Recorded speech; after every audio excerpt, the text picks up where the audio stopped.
On October 20th, 1941, Winston Churchill convinced his war cabinet to send one of Britain's newest battleships to Singapore as what he called a vague menace, a show of force designed to deter Japanese aggression through presence alone, and 51 days later that ship was at the bottom of the South China Sea, along with 840 men victims of a strategy that was flawed from conception. This is the story of HMS Prince of Wales and Force Z, how political pressure overruled naval judgment, how the doctrine of showing the flag collided with the reality of modern warfare, and how Admiral Sir Tom Phillips was forced into a mission that should never have happened. The Singapore strategy, a promise Britain couldn't keep. To understand the tragedy of Force Z, one must first understand the promise that shaped British Far East strategy for 2 decades. If Japan threatened British possessions in Asia, the Royal Navy would send a fleet to Singapore. The Singapore strategy emerged in the 1920s, born from Britain's recognition that its Pacific dominions, Australia, New Zealand, and the vast territories of British Malaya required protection that local forces could not provide. The solution was elegant in theory. Britain would construct a massive naval base at Singapore, complete with dry docks, repair facilities, and fuel storage. If war with Japan appeared imminent, the Royal Navy would dispatch a fleet large enough to contest Japanese naval supremacy. The very existence of this fleet safely harboured in an impregnable fortress would deter Japanese expansion. Australia and New Zealand staked their defence on this strategy. They built their military planning around the assumption that in crisis the Royal Navy would come. The promise was explicit and repeatedly reaffirmed throughout the 1920s and 1930s. But the promise was hollow. It assumed Britain would not be fighting wars elsewhere when Japan decided to move. It assumed the Royal Navy would possess sufficient modern capital ships to spare an entire fleet for the Pacific. It assumed Singapore could be held long enough for the fleet to arrive and conduct operations. By 1941, every one of these assumptions had proven false. When war came to Europe in September 1939, Britain faced Germany and Italy with a navy already stretched thin. The Mediterranean required substantial forces. The Atlantic demanded convoy escorts and capital ships to counter German surface raiders and submarines. The home fleet had to contain the German battleship Tirpitz, whose mere existence tied down British resources. There were no modern battleships to spare for a Pacific fleet, yet the promise remained. Australia and New Zealand expected Britain to honour its commitments. Political pressure mounted as Japan grew more aggressive. In July 1940, Japan occupied French Indochina, positioning forces uncomfortably close to British possessions. In July 1941, Japan extended its occupation to southern Indochina, threatening Malaya directly. War seemed increasingly probable. Churchill understood the political problem. He needed to reassure the Pacific dominions that Britain had not abandoned them. He needed to signal to Japan that British interests would be defended, and he desperately wanted to keep the United States engaged in the Pacific, hoping that a show of British resolve might encourage American support against Japan, even before the United States entered the war. The solution, Churchill believed, was to send a small but powerful force to Singapore, not the full fleet promised by the Singapore strategy, but enough to create what he called a vague menace. A modern battleship, visible and potent, would serve as a symbol of British power and determination. It might deter Japan. It might buy time. And if deterrence failed, it would be the nucleus around which a larger fleet could eventually assemble. The Admiralty was horrified. Senior naval officers recognised immediately that Churchill's plan was dangerous. The First Sea Lord Admiral Sir Dudley Pound opposed sending a capital ship force without adequate support. Admiral Sir John Tovey, commanding the home fleet, argued against dispatching any of the new King George V-class battleships to the tropics. Admiral Sir Andrew Cunningham, Britain's most successful fighting admiral, was appalled when he learned of the plan. When asked about Admiral Phillips' appointment to command Force Z, Cunningham asked what on earth is Phillips going to the Far East Squadron for? He hardly knows one end of a ship from the other. Captain William Davis, Deputy Director of Plans at the Admiralty, summarized the professional naval view in a later assessment. We were solidly against sending out Prince of Wales to the Far East and dispatching a wholly unbalanced force into an area where we did not know the strengths of the potential enemy. Such action would make Prince of Wales a hostage to fortune. The objections were multiple and well-founded. First, the force was unbalanced. A modern battleship required support aircraft carriers for air defense and reconnaissance cruisers for screening destroyers for anti-submarine protection, and fleet auxiliaries for fuel and supplies. Sending Prince of Wales with minimal support violated fundamental principles of fleet composition. Without an aircraft carrier, the battleship would be vulnerable to air attack. Without adequate cruisers and destroyers, she would lack tactical flexibility. Second, the strategic situation in the Far East was deteriorating rapidly. If war came, a single battleship force could not contest Japanese naval supremacy. Japan possessed 10 battleships and 6 fleet carriers. The Imperial Japanese Navy had been preparing for Pacific War for decades. A 2-ship squadron would be outnumbered and outgunned in any major engagement. Third, intelligence about Japanese capabilities was incomplete. The Royal Navy did not know the full strength of Japanese land-based air forces in Indochina. They underestimated the range and effectiveness of Japanese torpedo bombers. They did not fully appreciate the coordination and training of Japanese naval air units. Sending capital ships into an area where the enemy's air capabilities were unknown was reckless. Fourth, the plan depended on assumptions that were dangerously optimistic. It assumed deterrence would work, that the Japanese would be sufficiently impressed by 2 British capital ships to alter their strategic plans. It assumed that if deterrence failed and war came, the ships could be quickly withdrawn or reinforced before engaging superior enemy forces. It assumed Singapore's defences and air cover would be adequate to protect capital ships operating from the base. But Churchill was Prime Minister. He controlled the Defence Committee. He had political imperatives that overrode naval judgment, and on October 20th, 1941, the Defence Committee approved Churchill's plan. HMS Prince of Wales would sail for Singapore. Prince of Wales was the second ship of the King George V class, Britain's newest battleships. Laid down in 1937, launched in 1939, and commissioned in March 1941, she represented the Royal Navy's response to German and Japanese naval expansion. At 35,000 tons standard displacement, she carried 10 14-inch guns in an unusual quadruple-twin-quadruple arrangement, along with 16 5.25-inch dual-purpose guns and numerous smaller anti-aircraft weapons. Her armour belt was 15 inches thick. She could make 28 knots, but Prince of Wales had problems. Her main guns suffered from teething troubles. The quadruple turret design was complicated and prone to malfunction. During her workup period, mechanical defects repeatedly emerged. When she sailed in May 1941, as part of the force hunting the German battleship, Bismarck workers from Vickers were still aboard, attempting to fix her guns. On May 24th, 1941, Prince of Wales and the battlecruiser Hood engaged Bismarck and the heavy cruiser Prince Eugen in the Denmark Strait. The encounter lasted less than 10 minutes. Hood exploded and sank with only 3 survivors. Prince of Wales, with several of her main guns jammed, was hit 7 times and forced to withdraw. It was not an auspicious combat debut. 2 months later, in August 1941, Prince of Wales carried Churchill across the Atlantic to meet with American President Franklin Roosevelt off Newfoundland. The meeting produced the Atlantic Charter and strengthened Anglo-American cooperation. Churchill developed an affection for the ship and her crew.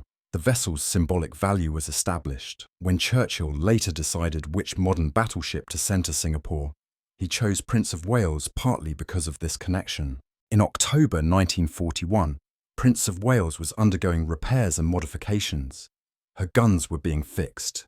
Additional anti-aircraft weapons were being installed, but she was the only modern battleship available for immediate deployment.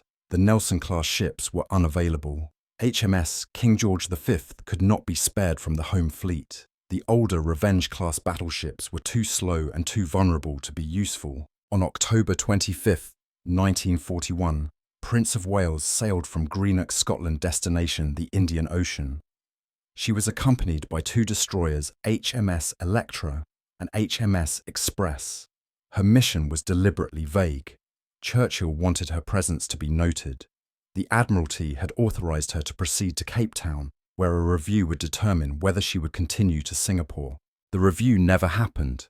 By the time Prince of Wales reached Cape Town on November 16th, the decision had already been made. She would continue to Singapore. Command of Force. Z, the name given to the Prince of Wales force, once it reached Singapore, was assigned to Admiral Sir Tom Spencer Vaughan Phillips, recently promoted to acting admiral and appointed Commander-in-Chief of the Eastern Fleet. The appointment was controversial. Phillips was 53 years old, short in stature, 5 feet 4 inches, earning him the nickname Tom Thumb, and brilliant in intellect. He had graduated from the Royal Naval College and rose through the ranks as a specialist in navigation. His career was characterised by staff work rather than seagoing commands. He served as Deputy Chief and later Vice Chief of the Naval Staff, working closely with Churchill during the war's early years. He was regarded as the Admiralty's brains, a strategic thinker who understood the complexities of global naval warfare. But his seagoing experience was limited. His only recent operational command had been 8 months, with the home fleet before the war, during which he was involved in a collision, an incident that damaged his reputation among seagoing officers. Senior admirals considered him a desk admiral, a staff officer who lacked the instincts and experience necessary for high command at sea. Admiral Cunningham's comment captured the professional Navy's view. Phillips hardly knew one end of a ship from the other. This was unfair. Phillips was a competent officer with decades of service, but it reflected a legitimate concern. Commanding a fleet in combat required judgment honed by experience at sea. Phillips had spent the war behind a desk in London. Now he was being sent to command operations in a theatre he did not know against an enemy whose capabilities he had not studied, with forces insufficient for the mission. Moreover, Phillips held a dangerous opinion about air power. He believed aircraft posed minimal threat to well-defended capital ships at sea. This was not an uncommon view in 1941. Many naval officers still prioritized surface gun power over air power, but it was wrong, and it would prove fatal. Phillips' opinion was shaped by experiences in home waters, where Royal Navy ships had operated under air attack with acceptable losses. He did not appreciate the differences between short-range attacks by European-based aircraft and long-range strikes by specialized naval attack aircraft operating from land bases. Phillips did recognize that Force Z lacked air cover. He requested fighter support from the Royal Air Force, but he believed that speed surprise and the ship's anti-aircraft armament would provide sufficient protection for short-duration operations. He was confident that Japanese aircraft would not significantly threaten his battleship and battlecruiser. He was catastrophically wrong. Prince of Wales arrived at Colombo on November 28, 1941, where she rendezvoused with the battlecruiser HMS Repulse. Repulse was a World War I veteran, launched in 1916 as part of the Renown class. She displaced 32,000 tons and carried 6 15-inch guns, formidable armament, but her armor protection was minimal by battleship standards. She had been refitted multiple times during the interwar years, but she remained an aging ship operating beyond her design life. Repulse was supposed to be a placeholder. The original plan called for Prince of Wales to be accompanied by one or more modern battleships, possibly HMS Rodney or Nelson of the Nelson class. But these ships were unavailable. Repulse was the best alternative the Admiralty could provide on short notice. The most critical absence was an aircraft carrier. The original plan allocated HMS Indomitable, a modern fleet carrier, to Force Z. Indomitable would have provided fighter cover reconnaissance aircraft and strike capability. Her presence would have transformed Force Z from a vulnerable surface force into a balanced task group. But on November 3, 1941, while working up in the Caribbean, Indomitable ran aground entering Kingston Harbour, Jamaica. The damage required 2 weeks of dry dock repairs. She could not join Force Z in time. The Admiralty considered sending the old carrier HMS Hermes, which was at Cape Town when Prince of Wales passed through, but Hermes was too slow and too small to be useful. The decision was made to proceed without a carrier. This decision sealed Force Z's fate. Without air cover, the ships would be vulnerable to land-based air attack. They would have no means of detecting approaching enemy forces beyond visual range. They would lack offensive striking power beyond their guns' 30,000-yard range. They were, as Captain Davis had predicted, a hostage to fortune. Force Z arrived at Singapore on December 2, 1941. The squadron now consisted of Prince of Wales Repulse and 4 destroyers, HMS Electra, HMS Express, HMS Encounter, and HMS Jupiter. A 5th destroyer, the Australian HMAS Vampire, would soon join. It was a small force, 2 capital ships, and a handful of escorts to represent British power in the Pacific and deter the Imperial Japanese Navy. The reception was enthusiastic. Singaporeans turned out in large numbers to see the modern battleship. Newspapers trumpeted the arrival of Force Z as evidence that Britain had not forgotten its Asian empire. Australian and New Zealand press praised Churchill for honouring the Singapore strategy promise. Diplomatically, the deployment achieved its immediate objective. It demonstrated British commitment to the Far East. Admiral Phillips arrived by air a day before his ships. He immediately began consultations with local commanders. He met with Air Vice Marshal C.W.H. Pulford, commanding the Royal Air Force in Malaya, to discuss air support. He met with General Arthur Percival, commanding land forces, to understand the military situation. He flew to Manila to confer with American Admiral Thomas Hart about potential combined operations. What Phillips learned was disturbing. RAF's strength in Malaya was inadequate. Pulford had approximately 180 aircraft, but many were obsolete Brewster Buffalo fighters and antiquated bombers. The Japanese had approximately 700 aircraft in the region, including modern fighters and bombers. RAF reconnaissance assets were limited. The promise of fighter cover for naval operations was contingent on airfields remaining operational, and Japanese forces were already positioned to strike those airfields. Phillips returned to Singapore on December 6, 1941. The strategic situation was deteriorating rapidly. Japanese convoys had been spotted moving south. War appeared imminent, but Phillips believed Force Z could still accomplish its mission. If Japanese landings occurred, he would sortie north to attack the invasion convoys. Speed and surprise would compensate for lack of air cover. The operation would be brief: strike the convoys and withdraw before Japanese air power could respond in strength. It was a plan that depended on luck, surprise, and Japanese inefficiency. Phillips would get none of those. On December 7, 1941, December 8th, across the international dateline in Asia, the world changed.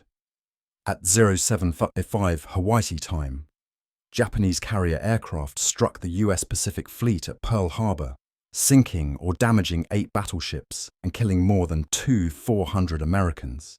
Simultaneously, Japanese forces invaded Malaya, landing troops at Kota Baru, and attacked the Philippines, Hong Kong, and Wake Island. Britain and the United States were at war with Japan. The deterrent had failed. Force Z's mission had changed from symbolic presence to active operations. At 0400 on December 8th, Singapore came under air attack. Japanese bombers from Indochina struck the city and naval base. Prince of Wales and Repulse responded with anti-aircraft fire. No aircraft were shot down. The ships sustained no damage. But the attack demonstrated that Japanese air power could reach Singapore and that the bombers were well trained and determined. Admiral Phillips faced an immediate decision. Japanese forces were landing on the Malayan coast at Singora and Kota Baru. Invasion convoys were vulnerable while troops and equipment were being offloaded.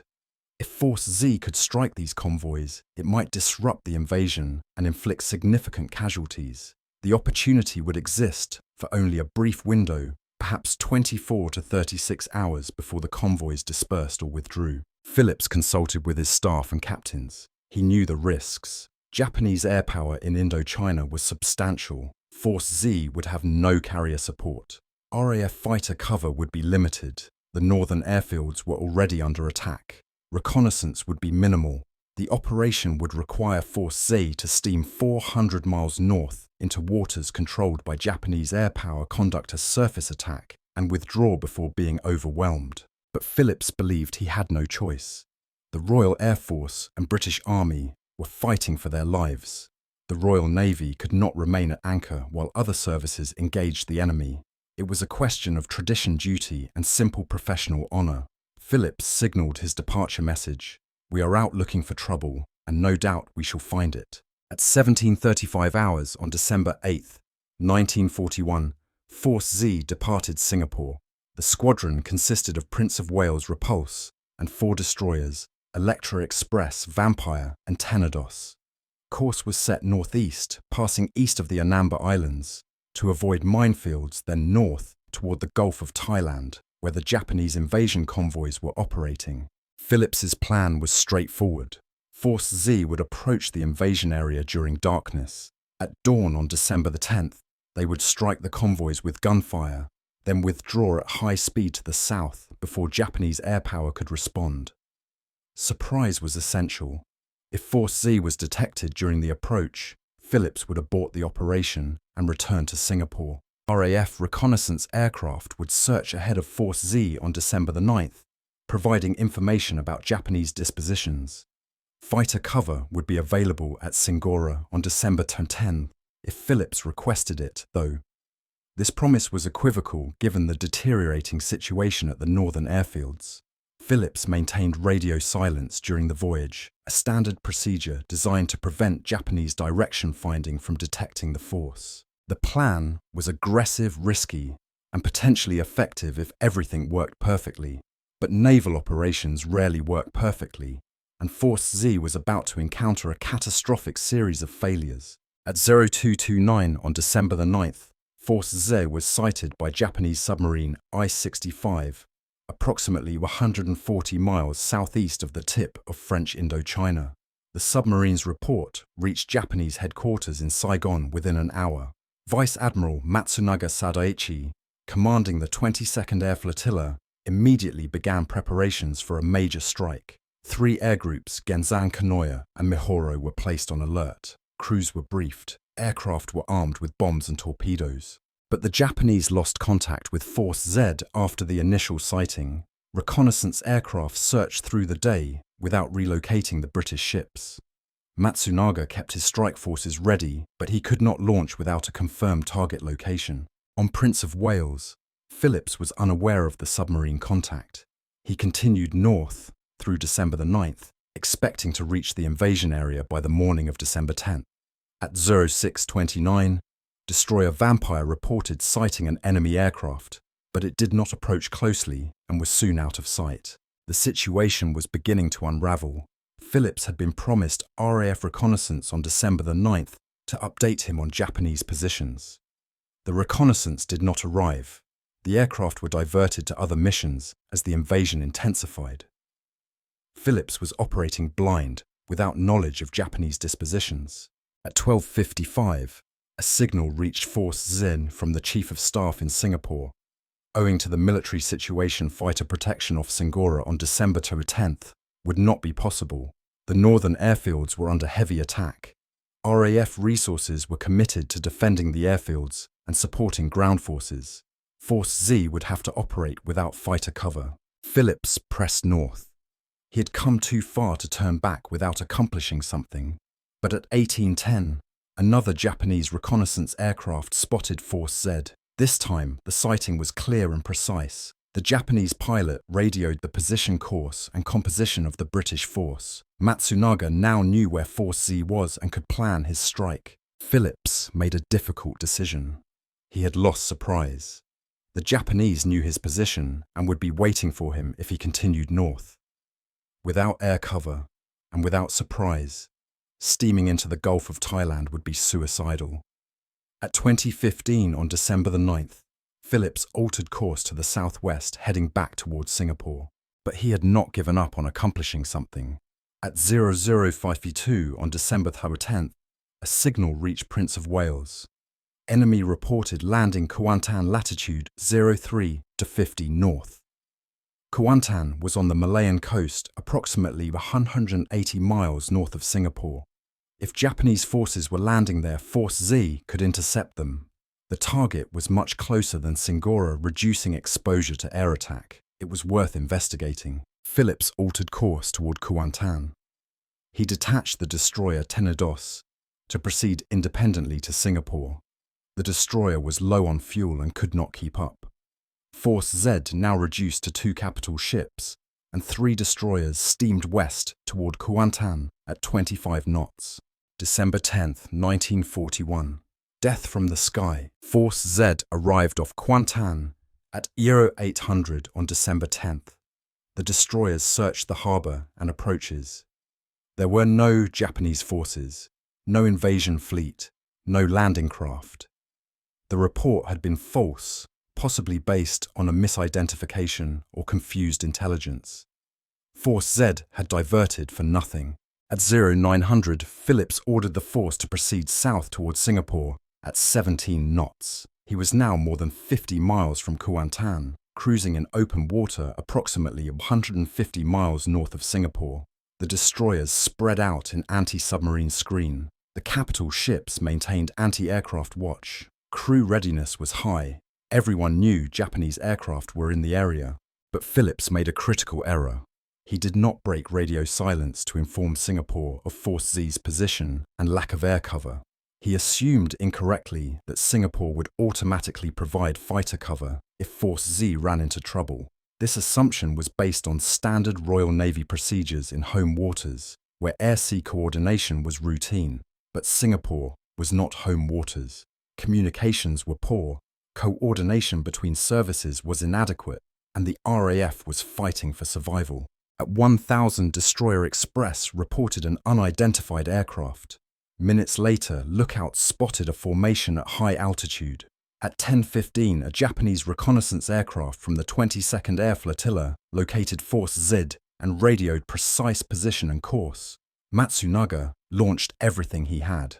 At approximately 1100, the first wave arrived 9 Mitsubishi G3M Nell bombers of the Genzen Air Group, flying at 10,000 feet. They approached in a tight formation, a classic high-altitude, level bombing attack. Prince of Wales and Repulse opened fire with anti-aircraft guns. The bombers dropped their loads and broke formation. Most bombs missed falling into the sea around the ships. One bomb hit Repulse on the port hangar, but damage was minimal and quickly controlled.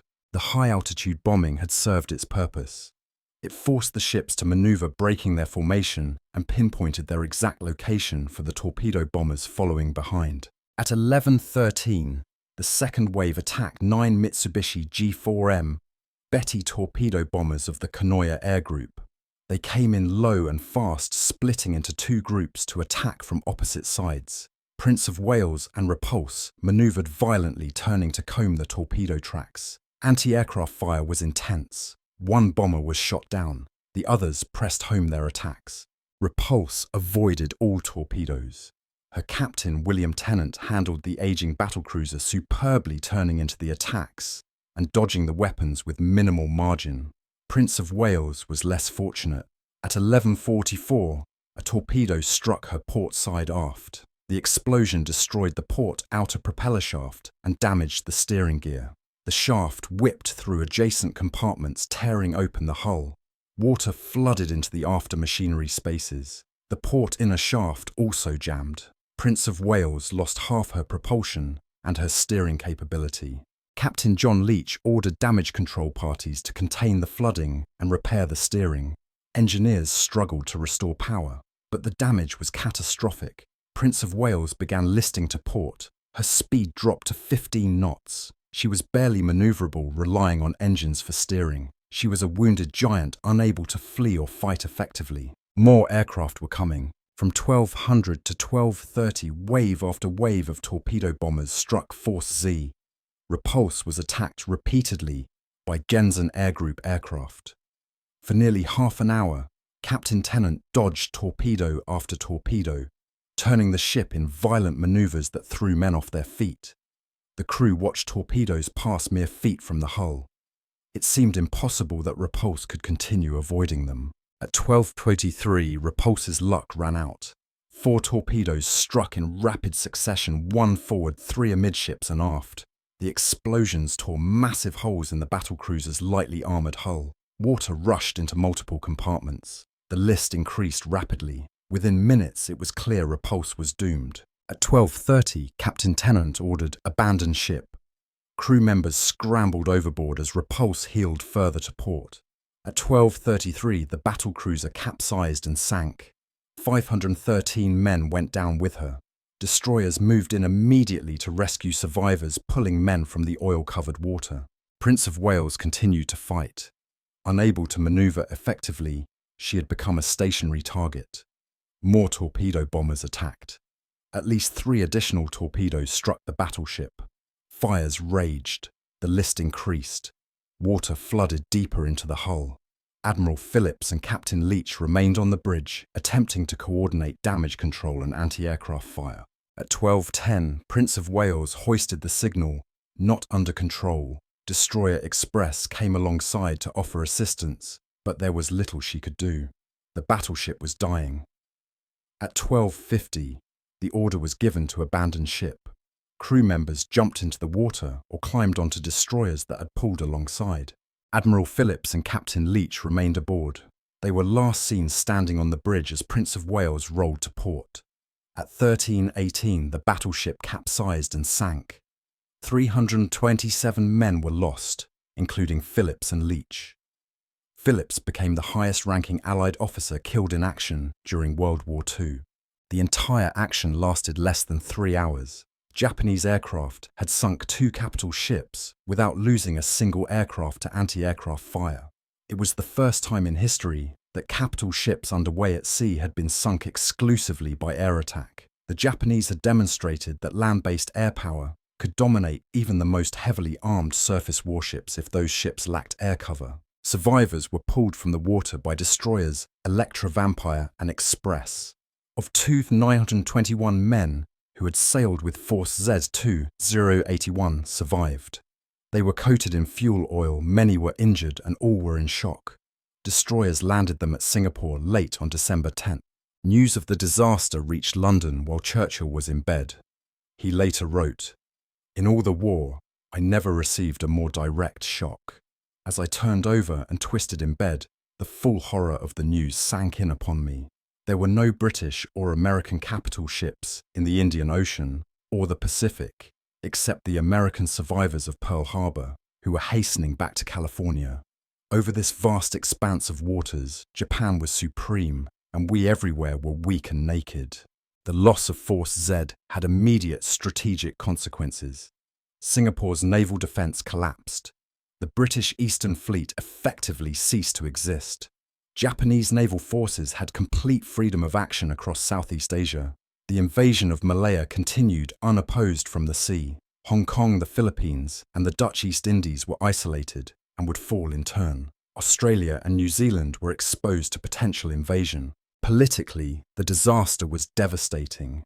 The Singapore strategy, already strained, was revealed as a hollow promise. Britain had sent the force it said would deter Japan, and that force had been destroyed in a single afternoon. The Pacific Dominions lost confidence in British protection. Churchill's government faced sharp criticism for sending an inadequate force without proper air cover. The psychological impact was profound. For centuries, British naval power had been unchallenged in Asian waters. The Royal Navy had been the guarantor of British imperial interests. Now 2 capital ships had been sunk in less than 3 hours by an Asian power using aircraft. The sinking of Prince of Wales and Repulse, combined with Pearl Harbor 3 days earlier, marked the end of battleship dominance in naval warfare and the beginning of the carrier age. Military analysts struggled to understand what had happened. How had Japanese aircraft sunk 2 modern capital ships so quickly? The answer lay in training tactics and technology that Allied navies had underestimated. The Japanese 22nd Air Flotilla was specially trained for anti-ship operations.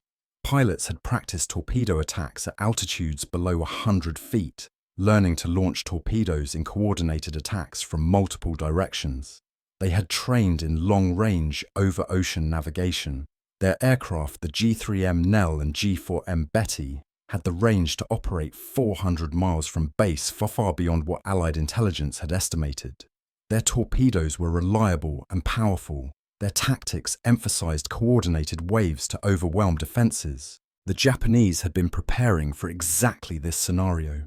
They understood that British capital ships might operate without carrier support, and that destroying them would eliminate Allied naval power in the region.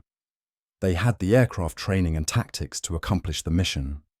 Force Z had sailed directly into a trap that Japanese planners had designed years earlier.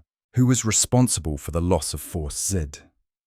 The question dominated post-war analysis and generated controversy that continues today.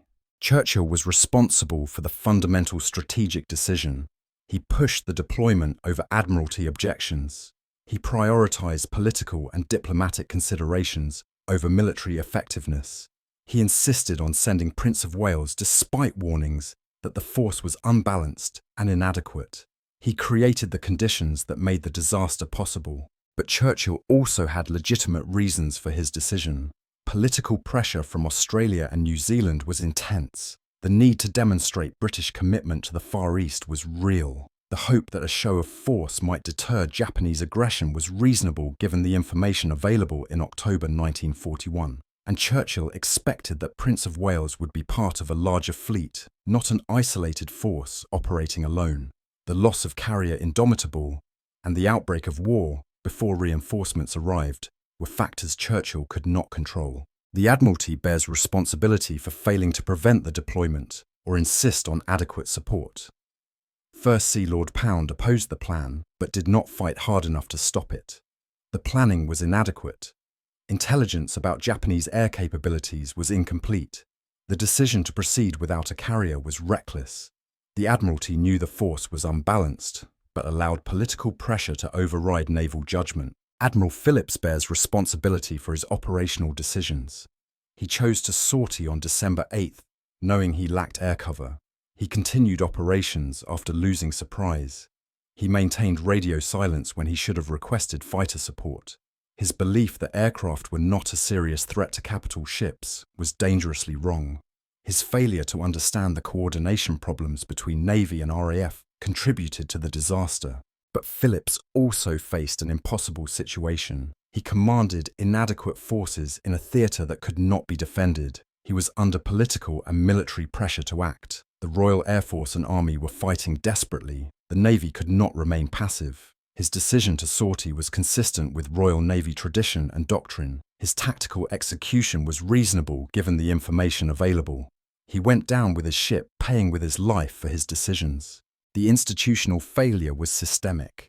The Singapore strategy was based on assumptions that proved false. British intelligence underestimated Japanese capabilities. Coordination between services was poor. The forces allocated to the Far East were insufficient. The promise made to the Pacific Dominions could not be kept. And when crisis came, political imperatives forced operational decisions that military judgment opposed. The loss of Prince of Wales and Repulse was the inevitable result of strategic overstretch, inadequate resources, and the collision between political requirements and military reality. Force Z's destruction offers several enduring lessons about strategy deterrence and the use of military force for political purposes. First, deterrence requires credibility. Churchill believed that the presence of modern capital ships would deter Japanese aggression, but deterrence works only if the deterring force is capable of inflicting unacceptable costs on the potential aggressor.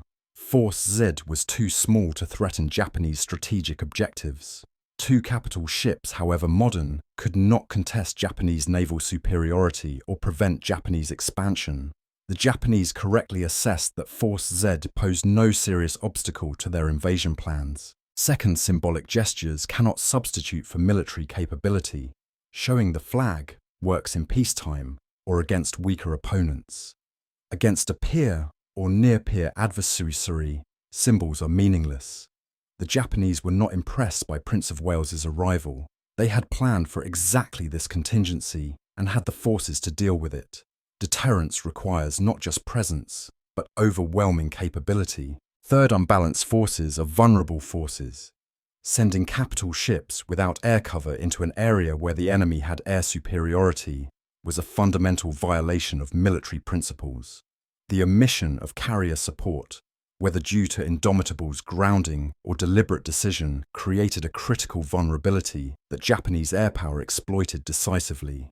Modern warfare requires balanced forces with capabilities across all domains. Fourth, political imperatives can force military commanders into untenable situations. Phillips faced political pressure to act even though his forces were inadequate.